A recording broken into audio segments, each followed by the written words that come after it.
Welcome back, it's me, Lou. I'm here for another action figure unboxing and review, and today we are going to jump into the time machine and travel back a whole 16 years to the year 2007 as we look at this Toys R Us exclusive Batman and Robin 2-pack. Okay, so this is a much older piece, as you can see, with the very outdated DC logo. And a weird nerd thing about me, in my entire lifetime and all the different DC logos I've experienced, this is probably my favorite DC logo ever. I think from a graphic design point of view, it's just so clean and elegant, and it's streamlined and looks beautiful. So for me, this really dates, this action figure set. And it's a beautiful set. Comes in a very large box, huge window. And as you can see, it kind of recreates that Batman and Robin pose when they're against the brick wall with the spotlight coming down on them. It appears like the backdrop might be made of plastic, and we'll take a look at that in a moment. If you collected Mattel's earlier line of Batman and DC superhero action figures from the early 2000s, you're going to recognize these two figures here. These are not unique to this box set. These figures were released previously many times over on solo carded form, and we'll take a look at that once we open this up. On the back, so I believe with this Toys R Us exclusive, there were two sets. There was a Batman and Robin, and then there was a Batman and Nightwing. And then there's a description here. This iconic pose captures Batman and Robin, the dynamic duo ready to face danger and strike fear into the hearts of the foes of Gotham City, the city they are sworn to protect.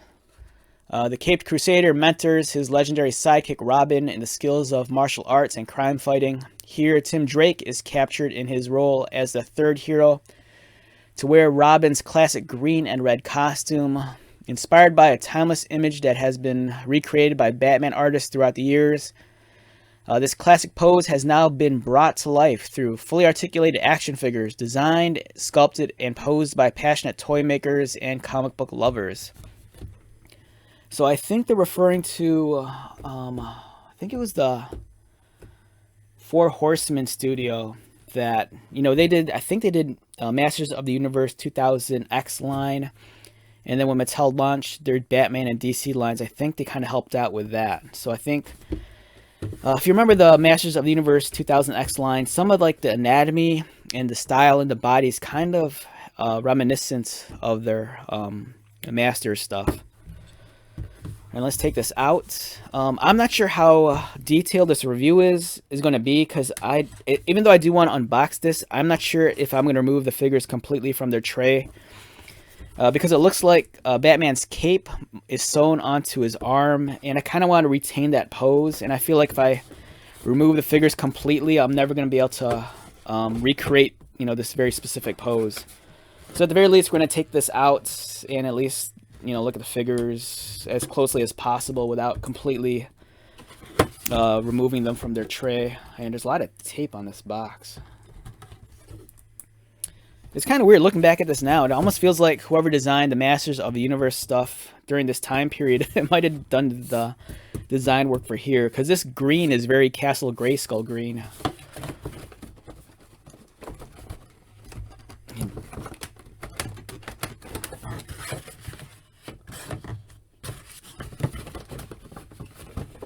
Alright, so I'm having issues. I don't think this thing wants... Oh, there you go.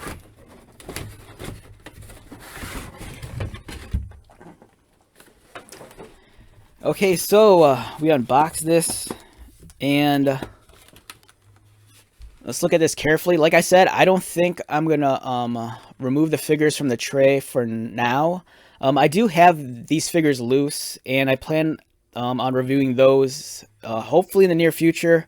I want to do a lot more reviews on some classic and retro figures, just because I know there's a lot of younger viewers out there, or even older ones who might have bypassed these older toy lines, and I'd like to, do my take on some of these older figs. So be on the lookout. Chances are sometime within this year I'll be reviewing much more older Mattel DC figures. But as you can see, the figures is well done for this time period. Keep in mind this figure was already dated when it came out. These two figures kind of probably debuted maybe in 2003. So, you know, by the time 2007 came around, these were already 4 years old at least. The articulation is very limited.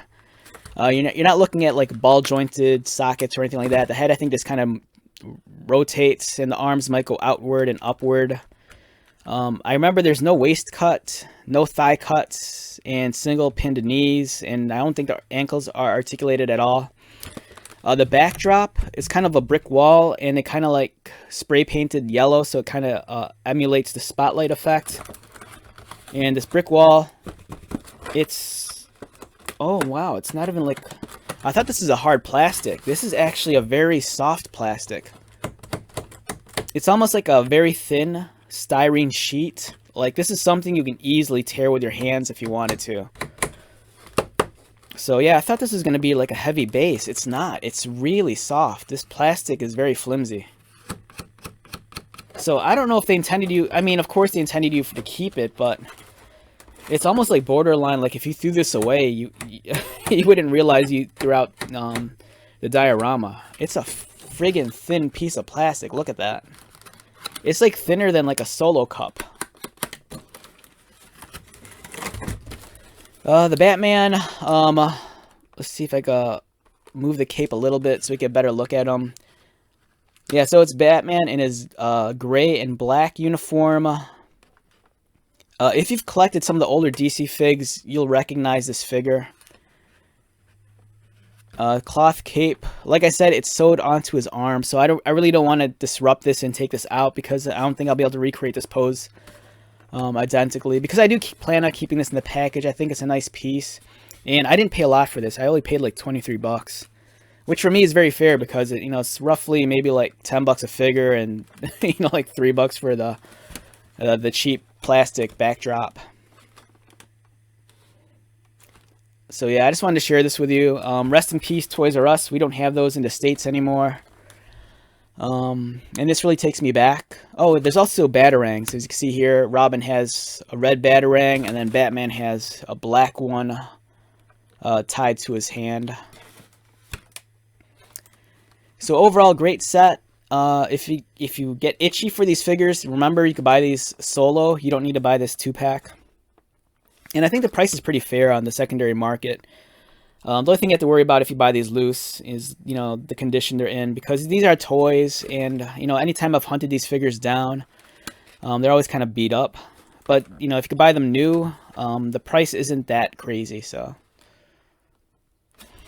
Alright, so let's wrap this one up. Once again, my name is Lou. If you're new to my channel, welcome. If you are a returning viewer or subscriber, thank you so much for your continued support. I greatly appreciate it. So until the next video, be safe, take care of yourself, buy lots of toys, and most importantly, be happy. And I will see you at the next one. Alright, later.